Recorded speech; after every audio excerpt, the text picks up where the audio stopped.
नमस्कार मित्रों, दोस्तों, रामायण में आपने श्री राम और सीता जी के बारे में कई ऐसी बातें सुनी होंगी जिसे जानकर आप हैरान हो जाएंगे। लेकिन आज हम आपको लक्ष्मण और उनकी पत्नी उर्मिला के बारे में एक ऐसी बात बताएंगे जिसे जानकर आप चौंक जाएंगे।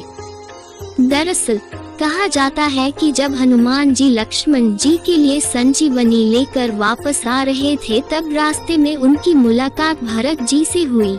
उन्होंने भरत जी को बताया कि लक्ष्मण के प्राण संकट में हैं, जिसे सुनकर भरत जी के पैरों तले जमीन खिसक गई।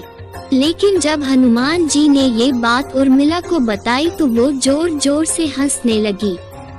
अब आप सोच रहे होंगे कि जिसके पति के प्राण संकट में हैं, जो कभी भी मृत्यु को प्यारे हो सकते हैं, उनकी पत्नी इस तरह हंस रही है। आपको बता दें, आपकी तरह ये बात हनुमान जी भी सोचकर परेशान होने लगे।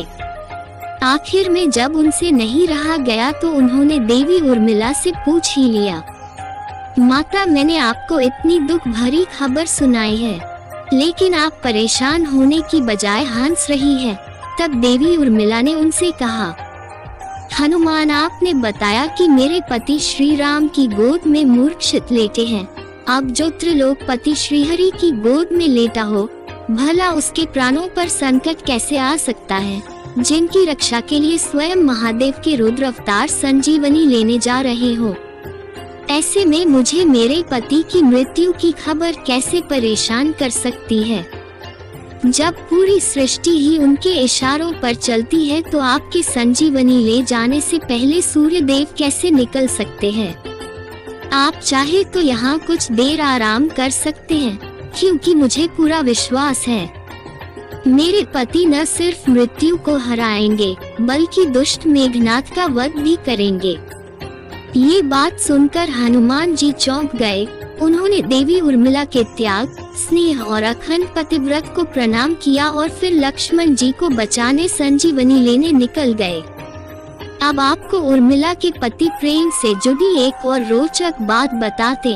मान्यता है कि जब लक्ष्मण जी प्रभु श्री राम और माता साती के साथ वनवास जा रहे थे, तब उन्होंने उर्मिला से एक वचन लिया।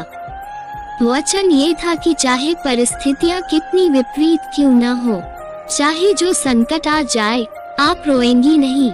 अब आप सोच रहे होंगे कि लक्ष्मण जी ने उनसे ये वचन क्यों मांगा। लक्ष्मण जी का कहना था कि अगर आप विकट परिस्थितियों में रोएंगी तो आप कमजोर पड़ जाएंगी। ऐसे में माँ और परिवार का ध्यान कैसे रख पाएंगी आप?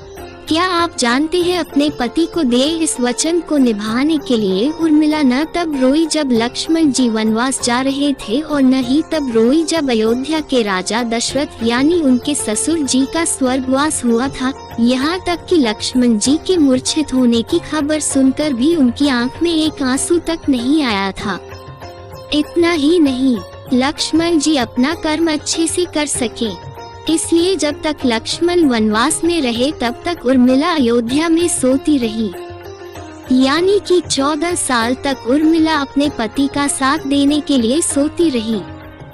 क्या आप इसके पीछे की वजह जानते हैं? दरअसल वनवास के पहले दिन श्री राम और सीता तो सो गए, लेकिन उनकी सेवा और रक्षा के लिए लक्ष्मण जी रात भर जागते रहे। ये देखकर नींद की देवी लक्ष्मण जी से मिलने गई और उन्हें बताया कि वो जो कर रहे हैं वो प्रकृति के नियम के विरोध है।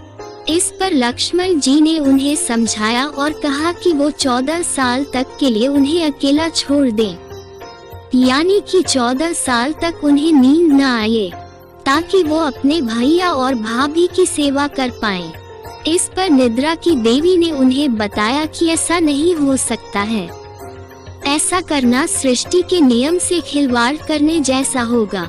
लेकिन लक्ष्मण जी की सेवा भक्ति देखकर उन्होंने उनकी ये बात मान ली और उनसे कहा, मैं 14 वर्षों तक आपके पास नहीं आऊंगी, लेकिन आपके हिस्से की नींद का भार किसी को उठाना पड़ेगा। इस पर लक्ष्मण जी ने कहा, अयोध्या में मेरी पत्नी उर्मिला रहती है, आप उसे जाकर ये बात बताएं। नींद की देवी ने ये सारी घटना उर्मिला को बताई। तब उर्मिला ने उनसे कहा, अपने पति की नींद का भार मैं उठाऊंगी। जब तक वो वनवास में रहेंगे तब तक उनके हिस्से की नींद आप मुझे दे दीजिए। मैं अपना पत्नी धर्म निभाऊंगी, जिससे मेरे पति अपने छोटे भाई होने का धर्म अच्छे से निभा सके। इसलिए उर्मिला 14 साल तक सोती रही। आपको बता दे, उनके इसी तप के कारण लक्ष्मण जी मेघनाथ का वध कर पाए थे, क्योंकि मेघनाथ को केवल वही मार सकता था जो 14 वर्षों तक सोया न हो।